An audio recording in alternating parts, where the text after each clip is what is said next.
तो नमस्कार साथियों, मैं दीपक रावत आपके साथ में और आप देख रहे हैं गढ़वाल एक्सप्रेस। साथियों, इस समय आए हम कोटद्वार तहसील में और कोटद्वार तहसील में विगत कुछ दिनों से जो इतनी भीड़ आपको दिख रही है, मैं अभी आगे चलकर आपको बताऊंगा कि किस चीज़ की ये भीड़ है। ये भीड़ आज से नहीं है, ये भीड़ कुछ दिनों से है, जब से कि यहाँ पर जो राशन कार्ड के सत्यापन होने हैं उन पर जो आय प्रमाण पत्र की बाध्यता और अनिवार्यता को लागू कर दिया गया है, उससे सारे आम जन जो हैं कोटद्वार विधानसभा के, वो इस समय बहुत परेशान है। और देखिए, बारिश का मौसम है, लोग आज तो कम तादाद में हैं परंतु आएंगे ज़रूर, क्योंकि काम तो उनको करना ही पड़ेगा। और जिस प्रकार से यहाँ पर जो शासन प्रशासन है उसने यहाँ पर जो आय प्रमाण पत्र की बाध्यता को लागू किया है, उससे देखिएगा आम जन कितना परेशान है, यहाँ पर कितनी दिक्कत परेशानी का सामना करना पड़ रहा है। अब चूँकि यहाँ पर ये ई डिस्ट्रिक्ट है और ई डिस्ट्रिक्ट में कर्मचारी लोग इतने ज़्यादा नहीं हैं, परंतु अब एक चीज़ और है कि 2 लाख से ऊपर की आबादी है और 2 लाख से ऊपर की आबादी है। लोग अगर इतनी मात्रा में आएंगे, यहाँ पर इतनी भीड़ होगी तो किस प्रकार का कार्य होगा। अब सोचने का विषय ये भी है कि भाई जो आय प्रमाण पत्र बनाया जा रहा है, पहले तो वो 15 दिन में मिल जा रहा था, परंतु अब कम से कम 25 से 30 दिन लगेंगे उसे। अब जब 1 महीना आय प्रमाण पत्र पाने में ही लगेगा तो कैसे राशन कार्ड का सत्यापन अभियान चल पाएगा। अब चूँकि यहाँ पर जवाबदेही तय होनी चाहिए, क्योंकि अभी जो राशन कार्ड पूर्व में ही बने थे, जो सरेंडर हुए थे, तो अभी नंबर ही मिले हुए, पर्ची मिली हुई, राशन कार्ड अभी बनके नहीं मिले हुए, तो फिर किस प्रकार ये राशन कार्ड के का सत्यापन चल रहा है अभी कोटद्वार विधानसभा क्षेत्र में। दीपक भाई बढ़िया, अच्छा काम। अब राशन कार्ड का सत्यापन और लोगों की आफत, अब ये आफत ही है कि घर बार छोड़ के अब यहाँ पर तहसील में ई डिस्ट्रिक्ट में लाइन लगानी पड़ रही है और घंटों तक इस प्रकार की, फिर वो घंटों तक की मेहनत और पैसा जो फूका जा रहा है वो भी 25 दिन 30 दिन के बाद मिलेगा। अब भाई कैसा प्रशासन है और कैसी न्याय प्रणाली है जो कि यहाँ पर लोगों को सुविधा देने के लिए कार्य करना था, परंतु यहाँ पर लोगों को लाइन में खड़ा कर दिया गया है। और ये सुविधा नहीं है, असुविधा ही है, असुविधा ही कहेंगे इसे हम। यह है कोटद्वार नगर निगम की कार्यशैली और कोटद्वार शासन प्रशासन की कार्यशैली, जो कि लोगों के हित के लिए होनी थी, परंतु लोग यहाँ बारिश में भीग कर आ रहे हैं और घंटों तक लाइन में खड़े हैं और तब भी उचित फल नहीं मिल पा रहा तहसील में ई डिस्ट्रिक्ट कोटद्वार। अब यहाँ पर राशन कार्ड के सत्यापन के लिए जो आय प्रमाण पत्र की बाध्यता यहाँ पर शासन प्रशासन ने जनता के समक्ष ला दी है। आप देखिए कि एक जीता जागता उदाहरण यहाँ पर है, ये दादी हमारी इतनी बुज़ुर्ग हैं कि 70-75 साल इनकी लगभग उम्र होगी, जो मैं अंदाजे से कह रहा हूँ, परंतु आप देखिए कि वो बुज़ुर्ग महिला यहाँ पर किस प्रकार धक्के खा रही है, रो रही है। आंसू, उनकी आंसुओं की कीमत क्या है आज की डेट में, किसकी नज़र में इनके आंसुओं की कीमत क्या है। और मेरे हाथ में जो आप ये कागज़ देख रहे होंगे, ये है इनका आय प्रमाण पत्र। और ये आय प्रमाण पत्र का इतना बवाल इस समय पर मचा हुआ है कोटद्वार क्षेत्र में, पूरे विधानसभा क्षेत्र में, कि आप देखिए कि तो परिवार कितने होंगे, और जब परिवार इतने होंगे तो वो सब यहाँ लाइन पर खड़े हैं। आप देखिए, मैं आपको पढ़ के बताता हूँ कि इनका प्रमाणित किया जाता है कि श्रीमती दर्शनी देवी, पत्नी स्वर्गीय मदन सिंह। अब ये परिवार में अकेली महिलाएं जो हमारी इनसे बात हुई है, और इनका जो आय प्रमाण पत्र में जो अंकित किया गया है सभी स्रोतों से, पारिवारिक वार्षिक आय 72,000 रुपये। 72, दादी 1 मिनट, 72,000 रुपये का मतलब है कि 6,000 रुपये पर मंथ। अब 6,000 इनकी तनख्वाह अगर 6,000 रुपये पर मंथ है, अगर ये 6,000 रुपये कमा रही हैं तो दे कौन रहा है। अब देखिए कि 75 साल की महिला 6,000 कमाने लायक हैं क्या? इस वृद्धावस्था में ये 6,000 रुपये कमा सकती हैं? यहाँ तो अच्छी खासी दुकान नहीं चल रही है जिस पर कि किराया इतना होता है। और आप देखिए कि पूरी पब्लिक, पूरी कोटद्वार की पब्लिक को यहाँ ई डिस्ट्रिक्ट कोटद्वार क्षेत्र में लाइन पर खड़ा कर दिया गया है। मौसम चाहे अनुकूल हो, चाहे प्रतिकूल हो, चाहे कैसा भी हो, परंतु आप देखिए कि जो बुज़ुर्ग, अच्छा चलिए बच्चा, जवान और महिलाएं भी एक बार के लिए झेल सकती हैं, परंतु ये बुज़ुर्ग महिला किस प्रकार झेलेंगी हैं। अब जाहिर सी बात है, ये स्कूटी से तो आई नहीं होंगी, आई पैदल ही होंगी, जिस प्रकार की इनकी स्थिति दिख रही है। जी दादी, बोलो। वो 30 रुपये मांग रहे थे मेरे से, मैंने कहा मेरे बस का नहीं है। कौन मांग रहा है 30 रुपये? टेम्पो वाला। अच्छा, किराया भी लगाई है? हाँ ना, पैदल आई, मैं पैदल गई। जी दादी, आपकी तनख्वाह कितनी है? तनख्वाह का है ये 1,000 रुपये महीना वो दे रहे हैं हम फाउंडेशन से। वृद्ध पेंशन? हाँ, हंस फाउंडेशन वाले। हाँ। अच्छा 1000 रुपये दे रहे हैं, उस 1000 रुपये में आप गुजारा करते हैं। हाँ जी। तो इस लेटर पे तो तहसीलदार की मोहर लगी हुई है यहाँ, साक्षी उपाध्याय जी नाम लिखा हुआ, 17 तारीख की आज डेट है इसमें, और ई डिस्ट्रिक्ट कोटद्वार। तो ये 72,000 रुपये लिखा हुआ है इसमें तो साल तो का आपका। ये तो उन्होंने अपने उससे लिखा होगा, कौन से मैंने बोला।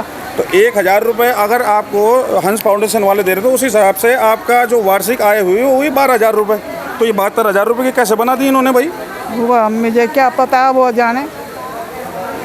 तो देखिए ये हालात हैं, ये सिस्टम है और इस तंत्र का हिस्सा। मेरे को ये पूछते हैं तो मैं उनका हंस फाउंडेशन वाला को वो ला के दिखाती ना उस टाइम। अब क्या लाना है, कुछ नहीं लाना जी। घर में कौन कौन है और? कोई नहीं है, बेटी अकेले रहते हो? बेटी जवाई है, बेटी जवाई है, हाँ। और दो नाती हैं, बेटी के लड़के। जी। बच्चों का कोई मतलब वो इनके लड़के तो हैं नहीं। अगर लड़कियां हैं तो लड़कियां तो वो वारिसान उसमें आती हैं वो आती नहीं है। तो ये उस हिसाब से निराश है इनका। तो मतलब तो उसका कार्ड बनना चाहते हैं इनका, मतलब अंत्योदय का कार्ड। अंत्योदय कार्ड। हाँ। तो देखिए जहाँ पर जिस महिला का अंत्योदय कार्ड बनना चाहिए था वहाँ पर ये 72,000 रुपये की ये शर्मसार कर देने वाला ये तथ्य आप देखिए यहाँ पर कि किस प्रकार ये महिला। परंतु आप देखिए कि समस्या विकट हो चुकी है और जो क्षेत्रवासी हैं बहुत परेशान है। यहाँ पर आप बैकग्राउंड में देख सकते हैं कि लाइनें लग रही हैं, लोग कह रहे हैं। और अभी मैं आपके 2 पार्षदों के बयान भी आगे आपको सुनवाता हूँ कि किस प्रकार एक सुभाष पांडे जी हैं और एक परविंदर रावत जी हैं, उन्होंने क्या कहा है इस मामले में। और इन्होंने एक आग्रह भी किया था हमारी विधानसभा अध्यक्ष और विधायक को। और बताऊँ नहीं 1 मिनट हमारे 1 मिनट दादी। मैं रह रही हूँ ना जी। तो ये बेटी जवाई नहीं मेरे बाप से ले भी रखा है, बना के दे रखा है। 2 कमरे, मतलब एक किचन है, एक कमरा, और उसमें भी टीन है ऊपर से, और पानी गिर रहा सारा अंदर पानी। जी जी देख लीजिए समस्या क्या है। अब सब कुछ आपके सामने है, ज़्यादा नहीं कहूँगा मैं, ज़्यादा कहूँगा तो फिर आप कहेंगे कि ये बहुत ज़्यादा बोलता है। आप समझ सकते हैं कि क्या कुछ चल रहा है कोटद्वार में। महिला ये हमारे साथ में है। आपके परिवार में कितने लोग हैं? लड़का है, लड़की। क्या करते हैं वो? लड़की तो बेरोजगार है, उसकी शादी हो गई, लड़का सब दिहाड़ी मजदूरी। लड़का दिहाड़ी मजदूरी करता है, लड़का दिहाड़ी मजदूरी करता है और उनके हस्बैंड नहीं है। ये अकेली महिला है और एक बेटी है। बेटी क्या करेगी, अभी कुछ नहीं कर सकती। मैं ताज्जुब का विषय ये है कि उत्तराखंड सरकार का ये कागज, ये उत्तराखंड सरकार का कागज और इनका नाम है सुंदरी देवी। आप ये देखें इनके वार्षिक आय 1,44,000 रुपये। अब मैं ये सोच रहा हूँ कि ये तय कौन करता है कि किसकी आय कितनी होगी? ये तय कौन करता है? पटवारी, तहसीलदार या कोई और, कोई अन्य, कोई विभागीय अधिकारी, या कौन करता है? ये कैसे तय किया जाएगा कि मेरी आय कितनी है, इनकी आय कितनी है, इनकी आय कितनी है, कौन कितना कमाता है? आप सोचिए कि कितना गंभीर विषय है। यहाँ पर बिना शायद से मुझे लगता है कि इन्होंने देखा कि नहीं देखा, लेकिन मोहर लगा दी जाती है तहसील कार्यालय की। कैसा तंत्र चल रहा है, किस प्रकार का काम आप क्या करते हो? आपकी कोई मुझे लगता है कंपनी चल रही होगी। कंपनी से खेती बाड़ी के मामा को रोजगार करना बोर्ड पर जाएंगे जी। ये 2 दिन लगा दे लौटने बेरोजगारी से। आज तलब भर कपूरी कब तक ना कब तक। तो जब आपकी आय ही 1,44,000, ये कागज दिया है सरकार का कागज है, ये सरकारी कागज है। 1,44,000 तुम्हारी तनख्वाह है तो तुम धक्के क्यों खा रहे हो? सही बात। हवाई जहाज लो, घूमो। सही बात। बोला मत तिगड़ा बात दे लो, मैं खेत में नहीं ना करूँ, मत तो आदि मैं डबरा 4 से 5 साल हुए है ना। अच्छा करो सब बोलो, एक लड़का से मैं झगड़ा, एक नाती से मैं पेट चक जाने। अब बताइए किस प्रकार ये तय होगा, किसकी जिम्मेदारी तय होगी? अब इसमें घपला नहीं होगा तो क्या होगा? एक तरफ आप इस पर चार्जेस लगाते हो, लोग दूर दूर से आ रहे हैं, 40 वार्ड हैं, तो 40 वार्ड में लगभग 2 लाख से ऊपर की जनसंख्या है। अब वो अगर यहाँ पर लाइन खड़ी कर 4-4 बार 5-5 दिन यहाँ लाइन लगा के खड़े होंगे और तब ये 1,44,000 उस बुजुर्ग महिला का जो कि कुछ नहीं करती है, पैदल क्यों, जो कुछ भी नहीं कर पाती है, जिनके हस्बैंड नहीं है, जिनका बच्चा मजदूरी करता है, 1,44,000 रुपये उस महीने की वार्षिक आय आप महीने से कैलकुलेट करके देखिए। और जरा बताइएगा कि कहाँ पर हमारा तंत्र काम कर रहा है। जहाँ पे कंट्रोल में राशन कार्ड हैं लोगों के, वहीं पे एक व्यवस्था बना देते, सरल व्यवस्था करते, जटिल प्रक्रिया नहीं करते, लोगों को परेशानी हो रही है। और इस बरसात में लोग जो है बहुत बार एक आय प्रमाण पत्र के लिए पहले तो एक व्यवस्था ये गलत है कि आय प्रमाण पत्र 6 महीने के लिए देते हैं। आय प्रमाण पत्र कम से कम मिनिमम जो है 1 साल के लिए होना चाहिए, कम से कम। और दूसरी चीज़ ये है कि अगर आय प्रमाण पत्र के लिए आवेदन कर दिया तो उसको जो है, जैसे 15 दिन कह रहे हैं कि 15 दिन में मिल रहा है, लेकिन 15 दिन से भी ज़्यादा लग रहे हैं, नहीं मिल पा रहा है। सुनने में आ रहा है 25 दिन लग रहे हैं। 25 दिन लग रहे हैं। और दूसरी चीज़ ये हो रखा है कि लोगों को इन्होंने बहुत परेशान किया हुआ है। लोग जो है इतने परेशान हो रखे हैं कि आय प्रमाण पत्र बनाने के लिए अगर वो बाहर बनाते हैं या साइबर कैफ़े में बनाते हैं तो 1-1 हज़ार रुपये बोल रहे हैं। और यहाँ पर ये है कि आय प्रमाण पत्र बनाने के लिए पहले 30 रुपये लेते थे, अब क्या बात 40 रुपये की रसीद करती है। अगर इसमें लीगल खर्चा देखा जाए तो 40 रुपये की रसीद कटेगी और उसके बाद आधार कार्ड और उसका राशन कार्ड, ये जो डॉक्यूमेंट होते हैं ये चाहिए। और मिनिमम उसका अगर यहाँ मैं 37 वार्ड से आ रखा हूँ तो 80 रुपये किराया हो गया आने जाने का। और मुश्किल से अगर मैं ज़्यादा से ज़्यादा खर्चा लगाऊँ तो 200 रुपये भी खर्चा नहीं लग रहा है इसमें, अगर वैसे लगाऊँ मैं। लेकिन एक दिन में नहीं बन रहा है तो कई दिन चक्कर लगाने पड़ रहे हैं, 3 दिन आना पड़ रहा है, 4 दिन आना पड़ रहा है, तो इससे खर्चा भी बहुत ज़्यादा आ रहा है। लोगों को जो है परेशानी बहुत ज़्यादा हो रही है। तो ये परेशानी जो है लोग इन्होंने जानबूझ करके लोगों को परेशान कर रहे हैं। और इस व्यवस्था को थोड़ा सा इसका सरलीकरण कर सकते थे और कर सकते हैं अगर अभी भी चाहें तो।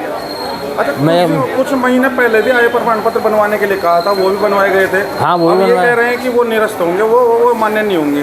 देखो एक चीज़ है, नियम ये है कि आय प्रमाण पत्र जब तहसीलदार निर्गत करता है तो पहले ये 6 महीने के लिए इसको वैलिड बनाते थे, लेकिन बाद में अब ऐसा सुनने में आ रहा है कि 1 साल के लिए वो वैलिड होगा। जब 1 साल के लिए वो वैलिड है आय प्रमाण पत्र, जो उसका एक सिस्टम है उस सिस्टम के हिसाब से, लेकिन वो सिस्टम सारा गड़बड़ कर रखा है। आय प्रमाण पत्र जिसको जैसा चाहिए पैसे खर्च करो और आदमी वैसे हो जा रहा है। और मैं ये कह रहा हूँ ये बिल्कुल यहाँ पर ऐसा हो रखा है कि आय प्रमाण पत्र के लिए लोग कह रहे हैं, मेरे पास ऐसे लोग भी आए कि उन्होंने कहा कि आज 1000 रुपये जमा करो, आपका कल मिल जाएगा आपको आय प्रमाण पत्र। ये मेरी समझ में बात नहीं आ रही है कि ये कैसे हो रहा है। लोग यहाँ लाइन लगा करके रसीद लेकर के घूम रहे हैं कि अभी 15 दिन हो गए अभी मिला नहीं। और ऐसे भी लोग हैं कि जो कह रहे हैं कि आप हमारे पास 1000 रुपये जमा करो और आपको जो जल्दी चाहिए तो आपको कल मिल जाएगा। ये मेरी समझ में बात नहीं आ रही, क्योंकि उसमें भी रिपोर्ट पटवारी की लगती है। यहाँ भी जमा हो रहा है तो रिपोर्ट पटवारी के आसपास में रिपोर्ट लगती है। ये पता नहीं कैसे हो रहा है, ये मेरी समझ में बात नहीं आ रही है। अच्छा, कुछ पार्षद लोग हमारे विधायक हैं जो उनके पास भी गए थे कि भाई आय प्रमाण पत्र की अनिवार्यता को ख़त्म किया जाए, तो उन्होंने आश्वासन दिया था, लेकिन हुआ कुछ नहीं धरातल पर। आपको लगता है कि कुछ सुनता है कोई हमारी? नहीं, मेरे संज्ञान में भी आया था। अगर वो चाहते अगर हमारे विधायक जी जो हैं पावरफुल हैं, अगर वो चाहते तो इस व्यवस्था को, बहुत पावरफुल हैं विधायक, क्या वो तो स्पीकर भी हैं। तो ये जो व्यवस्था यहाँ पे हो रखी है, मैं समझता पूरे प्रदेश में ऐसी व्यवस्था होगी, तो अगर वो चाहें तो इस व्यवस्था का सरलीकरण कर सकते हैं और उसको जो लोगों को ज़्यादा दिक्कत ना हो। और हम तो ये कह रहे हैं कि जो राशन कार्ड जहाँ पे जो डीलर है वहाँ पे जो पटवारी के स्तर पे या जो भी अपने कर्मचारी को वो इसके लिए अधिकृत करें और वो एक कैंप लगाएं उसके लिए इलाके में, और कैंप वाइज को करें तो जो लोगों को वहीं पे सब सुविधा मिल जाए। ऐसा भी हो सकता है, लेकिन ये करना नहीं चाह रहे हैं, लोगों को जानबूझ करके परेशान कर रहे हैं।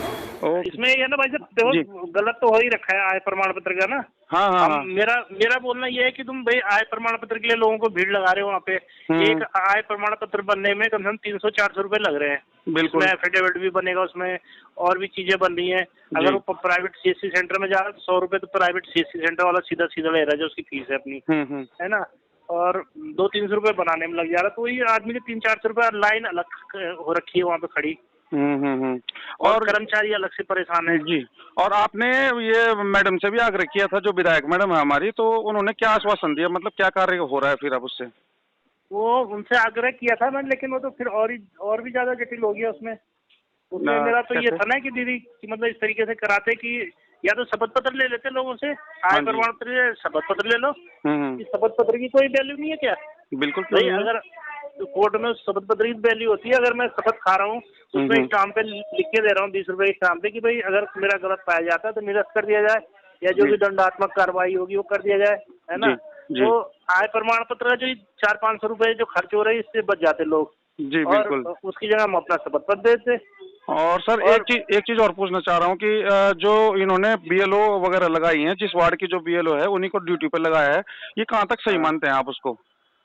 वो भी गलत है, वो भी अपना मूल काम छोड़ के इनका फालतू कामों में लगे हुए हैं। उनका अब वो बीएलओ लगा रखे तुमने वहाँ के लोकल, अब जिन लोगों के राशन कार्ड कटेंगे वो भी उनको गाली देंगे पहले तो। दूसरा देखो, दूसरा इनका माने का भी पता नहीं, मुझे पता नहीं कि अभी नए क्या बीएलओ ड्यूटी है तो क्या जाएगी, क्या पूछेगी, क्या पता करेगी घर में लोगों की ना। अब इन्होंने क्या क्या करा क्या नहीं है इसके बारे में मुझे जानकारी नहीं है। जी जी जी। तो अच्छा, मतलब ये अभी कुछ महीने पहले भी तो आय प्रमाण पत्र बनवाए थे, वो अब वो मान्य नहीं होंगे फिर? वो भाई जो भी एक साल पहले सब लोगों के देखो, सब लोगों के आय प्रमाण पत्र बने थे, सबने अपने वो राशन कार्ड बनाए थे, ठीक है। और जब वो सत्यापन हुआ होगा तभी तो लोगों के राशन कार्ड बने। भाई जो भी अधिकारी होगा उसने पहले सत्यापित किया होगा उनको, उसके बाद ही तो राशन कार्ड बने होंगे। तो एक साल बाद क्या ऐसी क्या जरूरत पड़ गई? और ये केवल पौड़ी जिले के केवल कोटद्वार में ही हो रहा, बाकी कहीं नहीं हो रहा ऐसा। अच्छा जी। ये जिस तरीके से यहाँ पे वो परेशान करा जा रहा है। जी जी जी। तो आप लोगों ने तो मैडम से निवेदन किया था, तो मैडम ने कुछ रास्ता नहीं निकाला इसके लिए? मैडम ने जो रास्ता निकाला है तो निकाला तो है मैडम ने रास्ता, लेकिन ये तो और जटिल हो गया ना। अब उसमें क्या, पहले तहसील कर्मचारी परेशान थे, अब ये जो इन लोगों की ड्यूटी लगाई ये अलग परेशान है। और उसके बाद भी आय प्रमाण पत्र लोगों ने बनाना ही बनाना है, उसके लिए कोई वो नहीं है कि भाई चलो एफिडेविट ले लिया या पार्षद से प्रमाण पत्र। पार्षद के लिए खैर साफ मना कर रहे हैं कि पार्षद कोई चीज नहीं है, पार्षद बकवास है, वो कुछ नहीं है पार्षद। तो पार्षद का प्रमाण पत्र तो मान्य नहीं है, लेकिन स्टाम्प ले लेते, स्टाम्प से बना देते। बिल्कुल सही है। तो मेरा तो यही मानना था कि स्टाम्प ले लो, सबसे स्टाम्प लगवा के वो कर दो भाई, कि सबसे कैंडिडेट अपने आप जिम्मेदार होगा, कोई शिकायत होगी उसकी जिम्मेदारी उसकी अपनी होगी। जी जी, ताकि जनता को सहूलियत मिल सके।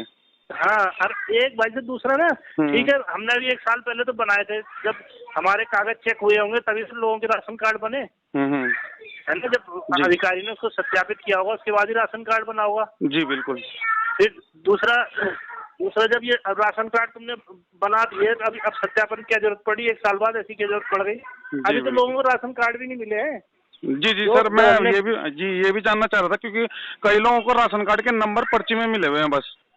पर्ची में ही मिले कई लोगों को, नहीं सभी को पर्ची में मिले हुए हैं, अभी तक मूल राशन कार्ड मिले ही नहीं रखे लोगों को। तो मतलब ऐसी क्या आफत आ गई इनको इतनी जल्दी की एक साल के अंदर ये दोबारा सत्यापन करना पड़ा।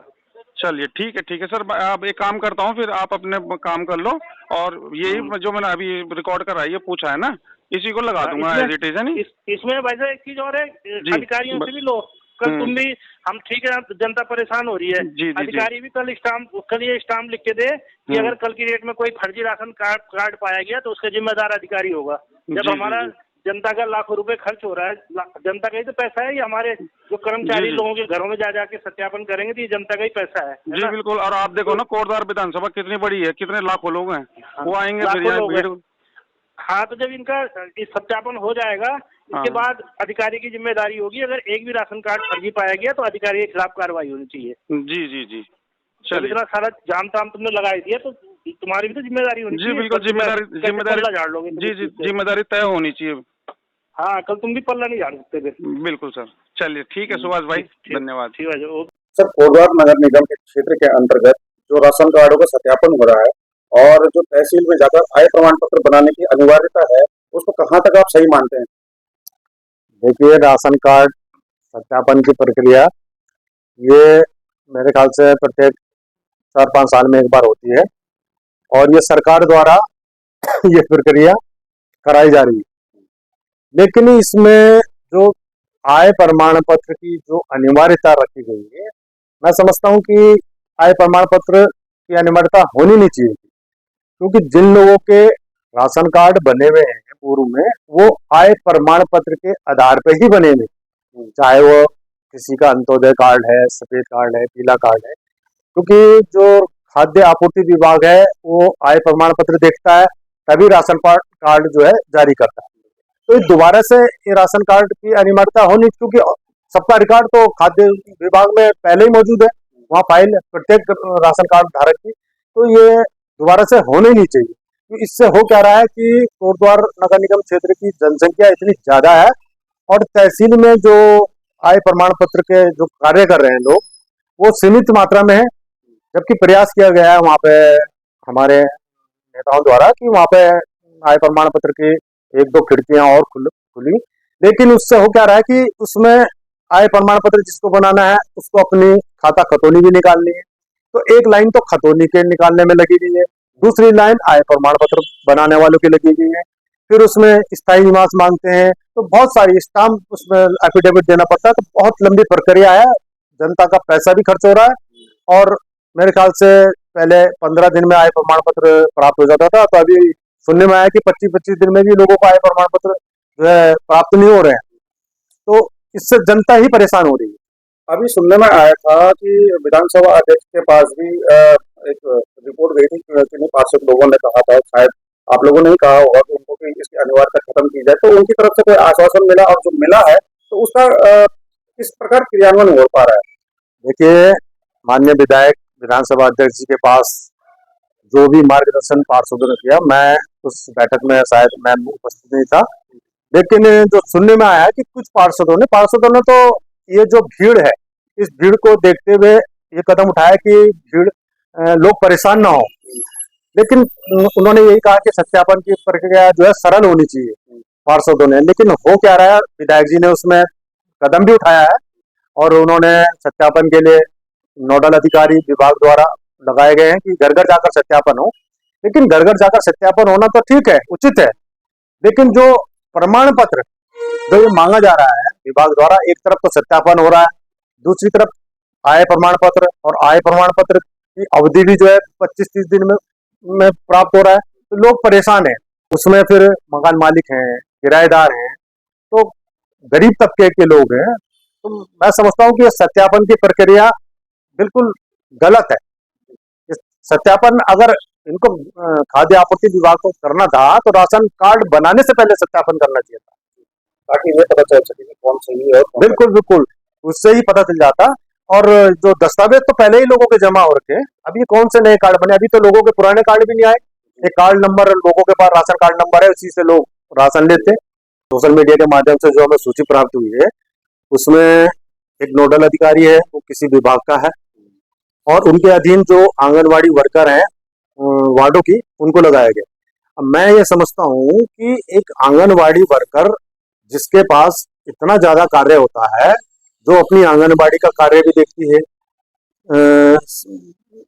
सर्वे का कार्य भी देखती है, और मुख्यतः आंगनबाड़ी की सभी कार्यकर्ती जो है बीएलओ का कार्य भी देख रही है और अन्य कार्य भी वो देखती, तो ये आंगनबाड़ी के वर्करों को इस कार्य में लगाना, और जबकि ये दूसरे विभाग का कार्य है, तो मैं समझता हूँ ये उचित नहीं है। और अब उनको ये कार्य दे दिया गया है और जिसका उन्हें कुछ मानदेय भी नहीं मिलना है, तो ये एक उचित कार्रवाई नहीं है। जिस विभाग के नोडल अधिकारी, मैं समझता हूँ उन्हीं विभाग के लोगों को लगाने चाहिए, या राशन विभाग, ये नगर निगम ने ये अगर ये ड्यूटी उनको दी है तो नगर निगम के कर्मचारियों की ड्यूटी लगनी चाहिए ना उसमें। नगर निगम ने अगर जिम्मेदारी दी है तो नगर निगम में इतने कर्मचारी हैं, अब नगर निगम के कर्मचारी टैक्स लेने के लिए तो गांव गांव पहुंच जाते, तो क्यों नहीं वो सर्वे करते। तो मैं समझता हूँ कि नगर निगम के कर्मचारियों को या खाद्य आपूर्ति विभाग को किसी अन्य विभाग के कर्मचारियों को इसमें लगाना चाहिए, और इन आंगनवाड़ी वर्करों को ये अतिरिक्त भार नहीं देना चाहिए।